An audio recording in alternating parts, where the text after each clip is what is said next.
I'm sitting in my car outside a CVS pharmacy, and I genuinely cannot wrap my mind around the past 2 hours, so I'm typing every word out because I need anyone, to tell me I'm not losing grip with reality. I left work early today.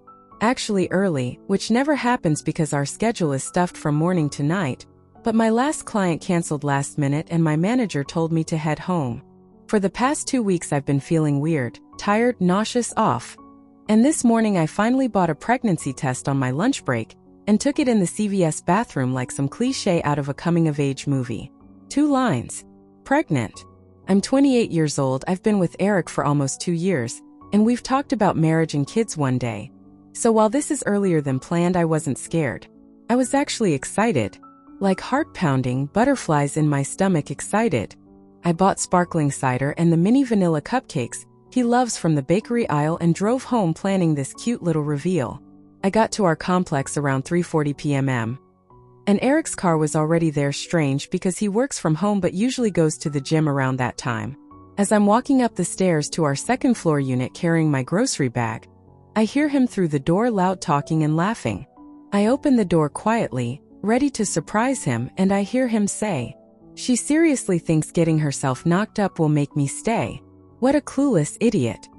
He's at his desk in the living room, back turned toward me, wearing his headset and playing some game. His Discord server is open on his monitor. There are 4 guys in the voice chat, their little icons lighting up as they talk. Eric keeps going. "I'm already looking at apartments in Portland with my real girlfriend. I'll make this one pay for the termination, then block her everywhere."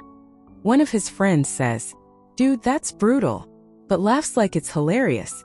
Like I'm hilarious. Eric continues, "She's just practice, man. A placeholder. Kara's the one who actually matters. She's smart, gorgeous, actually going somewhere. This one's just convenient until I move next month."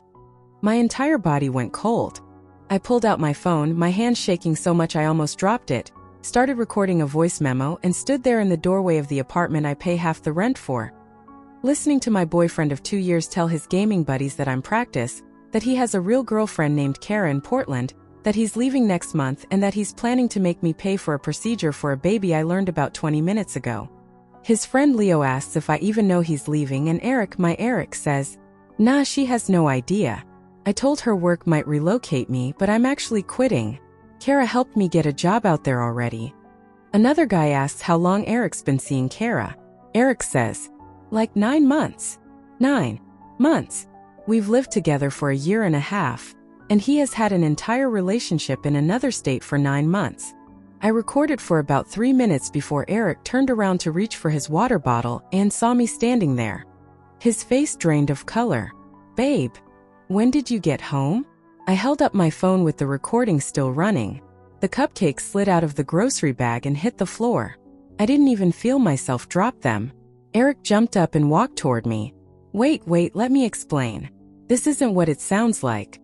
I said, "It sounds like you have a girlfriend in Portland, and you think I'm delusional for being pregnant with your baby."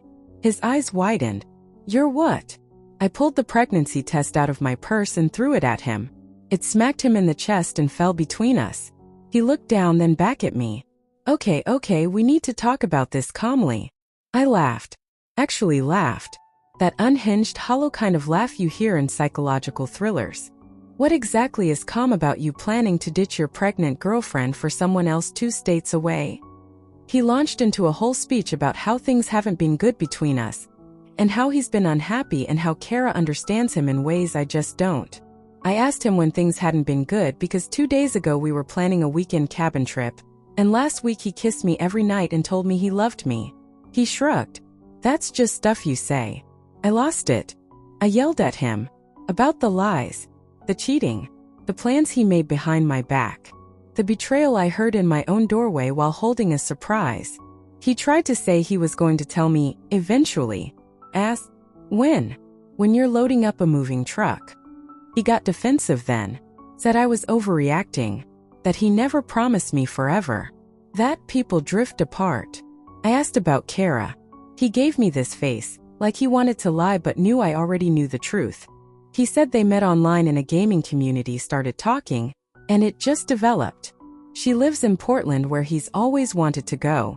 So it made sense. It made sense. Like I'm a puzzle piece he no longer needs. I asked if Kara knew about me. He goes, "She knows I have a roommate." A roommate? I screamed. "I'm not your roommate. I'm your girlfriend of 2 years. The person you sleep next to every night. The person you say I love you to." He said it was complicated. That he and Kara have an understanding. I asked if that understanding included him getting his roommate pregnant. He looked at the test on the floor again and said, "We need to figure that out. I'll pay for half the procedure." I told him to get out. He said this was his apartment too. I said fine, then I would leave. I stormed into the bedroom, yanking open drawers, throwing my things into trash bags. He followed me, begging to talk like adults. I told him the plan is simple. I'm leaving. He can have the apartment, Kara, Portland, his little gaming crew, all of it. He grabbed my arm. I jerked away so hard I slammed my elbow into the dresser. Told him not to touch me. He stepped back, hands up, saying he didn't want me to find out like this. He was going to tell me soon, when everything was set up. Like I'm a scheduling issue he was planning to deal with later. I filled 3 trash bags with my clothes and toiletries. Left everything else. He kept following me like some lost puppy, begging, rationalizing, backtracking, rewriting history. I ignored him the entire time. I grabbed my laptop, important documents, and my grandmother's necklace. He asked where I was going. I said, "Anywhere but here." He said we needed to discuss the pregnancy. I said, "There's no we anymore. Just me, dealing with a pregnancy I learned about while listening to you call me convenient." I hauled everything to my car. He followed me down the stairs in his socks. He stood by my door saying, "I love you." I said, "No, you love Kara." I drove straight to my sister Hannah's house 20 minutes away. She wasn't home yet, so I sat in her driveway and cried until my throat burned. Then I listened to the entire recording again. Every word, every insult, every plan he made without me. Crystal clear. Like a knife. I texted Hannah telling her I was outside and it was an emergency. She called instantly. I told her I was physically okay, emotionally destroyed, and pregnant. She got home in 15 minutes. I played her the recording. Watched her face go from confusion to disgust to outrage. Now I'm in her living room. Her husband is pacing like he's ready to fight Eric. My mom is on her way because Hannah called her without asking. And I have no idea what to do. Do I send the recording? Call Kara? Tell his parents? Disappear? All I know is 2 hours ago I was planning a sweet surprise. And now I'm sitting here shattered. Hannah sat beside me on the couch, holding my hand while I shook uncontrollably. Her husband, Mark, kept muttering things like, "I swear if I see that guy," while pacing back and forth between the hallway and kitchen like a caged lion. I could barely breathe. Everything felt loud, too sharp, too real. At one point Hannah asked if I wanted water, and I said yes, but when she came back with a glass, I couldn't even lift my hand to take it. She held it for me. I think part of me was still sitting in our apartment doorway, hearing Eric talk about me like I was some disposable placeholder.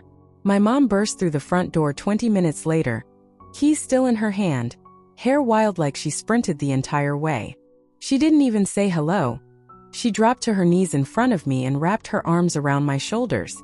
I collapsed into her, like the child she used to hold when I skinned my knees on the sidewalk. She didn't ask a single question, just held me while I cried. After a long stretch of silence, she finally asked, voice shaking, "Are you hurt?" I shook my head. "Did he touch you?" she pressed. "No," I whispered. "He didn't hit me. He just broke everything else." Hannah explained the situation, the pregnancy, the recording, the cheating, the secret move to Portland with Kara, the way he talked about me. Mom's face changed so drastically it was almost frightening, like every protective instinct she had was activated all at once. She demanded to hear the recording. I didn't want to, but she insisted, said she needed to know exactly what I was walking away from. So I played it. Listening again made my stomach twist. Hearing Eric call me an idiot, talking about making me pay for a procedure, bragging about a 9-month relationship with another woman. Watching my mom and sister hear it was almost worse than hearing it the first time. Mom covered her mouth, tears streaming down her face. Hannah was shaking with anger. Mark punched the back of the couch so hard the decorative pillow fell off. When the recording ended, No one spoke for a full 30 seconds. Then my mom said, very quietly, "You are done with him. Do you understand me?" I nodded, even though a part of me still felt numb and strange and unreal. Then Hannah said, "And you're not going back there alone. Ever. We'll get your things. We'll handle everything." I wasn't thinking about clothes or dishes or furniture. I wasn't thinking about my half of the rent. I wasn't thinking about the mess at all. All I could think about was the pregnancy. This tiny thing inside me that I didn't plan on, but suddenly felt so fiercely protective of. I finally said it out loud. The words that had been trapped in my chest since the moment I heard him mock me. "I don't want him anywhere near my baby." Everyone froze. Mark said, "He won't be. Not if I have anything to say about it." Mom gently reminded him that legally it's complicated, but she also said something I didn't expect. "You don't owe him anything. He doesn't get a say in your body or your choices." Hannah sat on the edge of the coffee table facing me. "Listen," she said, wiping her eyes. "You don't have to make any decisions today. Not about the baby. Not about Eric. Not about anything. You're safe here. You can stay as long as you need. We will help you figure everything out." I nodded again, but it felt like nodding through fog. My mom cooked me pasta even though I wasn't hungry.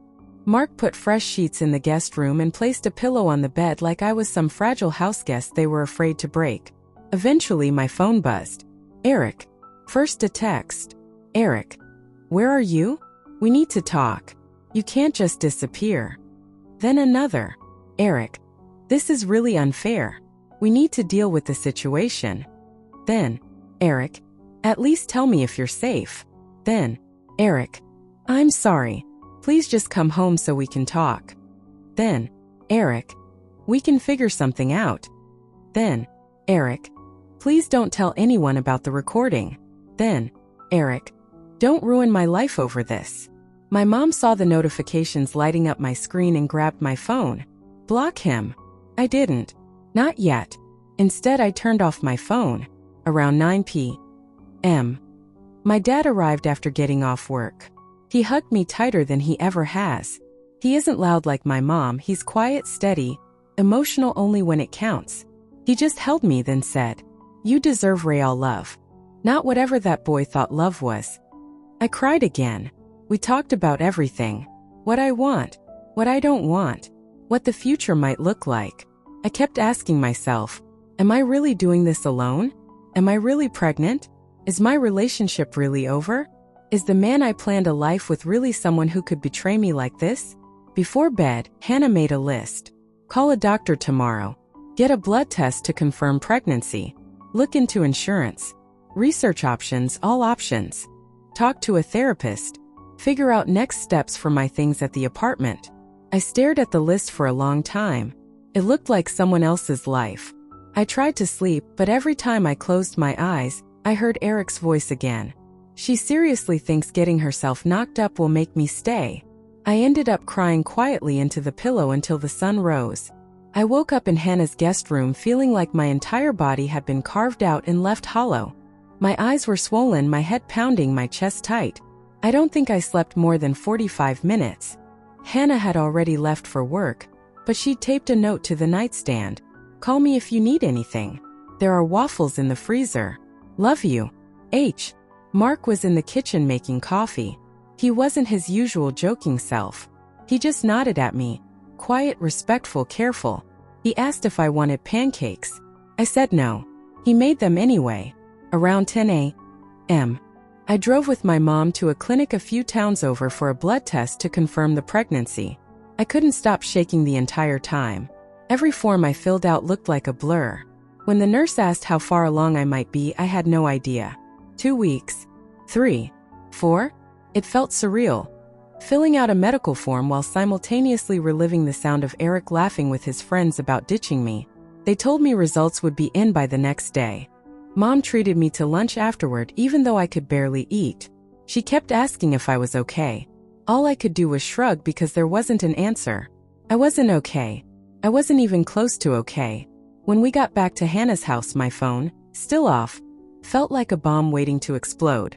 I didn't want to turn it on, but I needed to check messages in case the clinic called. The second it powered up, the notifications flooded in. 12 missed calls, 19 texts, 4 voicemails, all from Eric.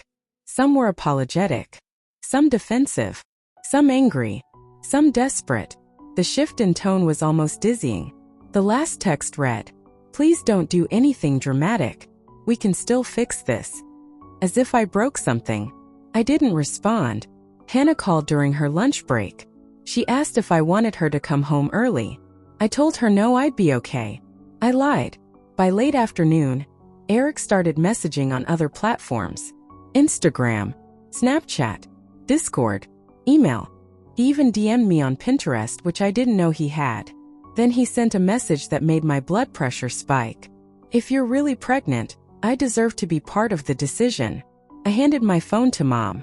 She blocked him everywhere. Around 6 p.m., I got a message from an unknown number. It was from Kara. "Kara, hi. Eric told me you're upset and left. He said you misunderstood things. Can we talk?" I stared at the message so long my mom asked if I was okay. I finally typed, "Me. What did he tell you about me?" Her reply came instantly. "Kara, that you're his roommate who's been trying to force a relationship. He said you've been unstable lately." My vision blurred. Unstable. Force a relationship. I sent one message back. "Me. I have 2 years worth of photos, bills, vacations, holidays, texts, and the ultrasound appointment card. I also have a recording of him telling his friends you're his real girlfriend and that he's been cheating for 9 months. Would you like to hear it?" ***. She didn't reply for 10 minutes. Then, "Kara, yes." And a second later, "Please send it." Played it for her. All of it. The entire recording. Then I added screenshots, not for revenge but for clarity. For reality. Her messages came one by one. "He told me you were stalking him. He told me you were mentally unwell. He told me you fabricated the relationship. Oh my God. I had no idea. I feel sick." She called me. Her voice shook. She apologized over and over. Said she never would have gotten involved if she knew. Said he told her I was a former coworker who needed a place to stay. She believed him. Every word. She told me Eric had been planning to move in with her next month. Said he told her he was escaping a toxic living situation. And then she said something I didn't expect. "I'm breaking up with him. Tonight." I didn't know. I swear. After the call ended, I felt nothing. Not relief. Not victory. Just a strange emptiness. Then, around 8:15 p.m., Eric texted from yet another number. "Did you talk to Kara? What did you tell her?" Before I could even process that, another message. "Answer me." Then, "You're ruining everything." Then, "I'm coming to Hannah's." I froze. Mark, who had been in the kitchen cleaning up dinner, saw my face drain of color. He asked what happened. I showed him the messages. He immediately locked the front door and told me to stay in the living room while he checked the windows. My mom told me to call the police if Eric actually showed up. I didn't argue. Then I called Hannah and told her not to come home without Mark meeting her outside first. My heart was pounding so hard I could hear it. 15 minutes passed. Then 20. Then 30. No one came. No cars pulled up. No knocking. No yelling. Nothing. Just silence. Finally, I got a message from Kara. "I broke up with him. He's losing it." Then, "Please be careful." I turned my phone off again. That night, I slept in Hannah's room with her. Not the guest room. Not alone. I don't know if I actually slept, but I closed my eyes until morning came. I woke up early, or maybe I never really fell asleep, but the room was dim and quiet, and Hannah was still half asleep beside me. I slipped out of bed and went to the kitchen, where I found my mom already up, sitting at the table with her coffee like she'd been keeping watch all night. She looked at me carefully like I might crack open again at any moment. I sat down across from her. She asked softly, "How are you feeling today?" I didn't know. I said, "Tired." Which was true, but nowhere near the full truth. By mid-morning, the clinic called. The blood test was positive. The nurse estimated I was around 5 weeks along and scheduled a follow-up appointment. I hung up the phone, and for a moment the world felt both terrifying and strangely clear. I was pregnant. I was alone, but I wasn't broken. I went to the living room where Mom and Hannah were, and I said it out loud. It's positive. Hannah hugged me first. Mom hugged us both. Mark stood in the doorway, looking like he wanted to wrap bubble wrap around the whole universe just to keep me safe. They didn't ask what I planned to do. They didn't push. They didn't assume. They just said, "We're with you. Whatever you choose." Later that afternoon, with everyone home, we finally talked about Eric, the future, my things in the apartment, the next steps. My dad suggested sending someone with me when I went back for the rest of my belongings. Mark volunteered instantly. Hannah said she was coming too. Mom said she wanted to go as well. I told them I didn't want to go at all. Dad said, "You don't have to go inside. You don't have to see him. We'll handle everything." So that's what happened. That evening, the four of them, my entire family, drove to the apartment complex while I stayed at Hannah's preparing a duffel bag for whatever I needed immediately. Mark texted updates. "We're here. His car is gone. We're inside. The landlord is with us. We're packing your room. Don't worry. You don't have to ever come back here." An hour later, "We found your box of keepsakes. Everything important is safe. We're loading the car. And finally, it's all done. We're coming home." When they pulled into the driveway, the backseat was full: suitcases, baskets, folded clothes, boxes of books, my makeup bag, my shoes, everything that mattered. Mom carried the small wooden jewelry box my dad made me in high school. Hannah carried my laptop bag. Mark carried the heavy things like he was moving a feather. I stood on the porch and felt something I didn't expect. A strange mixture of grief and relief. Grief for the life I thought I had. Relief that I was no longer tied to someone who saw me as disposable. Later that night, my dad made tea and sat beside me at the kitchen counter. He didn't lecture. He didn't question my choices. He just said, "You will get through this. And you will be stronger for it. And you will never have to face a man like him again." I cried again, but this time the tears felt different. Not desperate, not empty. Just processing. 3 days passed. Eric never showed up again. Never texted from another number. Never came to Hannah's house. The last I heard came from Kara, who messaged me. "He's moving back in with his parents. They're furious. He's blocked me everywhere. I'm sorry for everything." I thanked her and wished her well. She didn't owe me an apology. She was just another person he lied to. That same night, Hannah, Mom, and I sat in her living room, warm blankets wrapped around us, planning out my next steps. Therapy. Finances. Health insurance. Doctor appointments. Support options. Legal advice if needed. For the first time since the moment I saw those 2 pink lines, I felt something that resembled hope. Because even though I didn't plan this pregnancy, even though the man I trusted betrayed me in the cruelest way, even though everything in my life just blew apart, I wasn't alone. I had a family that showed up without hesitation. I had siblings who protected me, parents who would move mountains, a support system stronger than anything Eric ever pretended to be. And I had a choice, real choices about my future. As I got ready for bed that night, my mom hugged me again, kissed my forehead and whispered, "This is not the end of your story. This is the beginning of a better one." And for the first time in days, I believed her.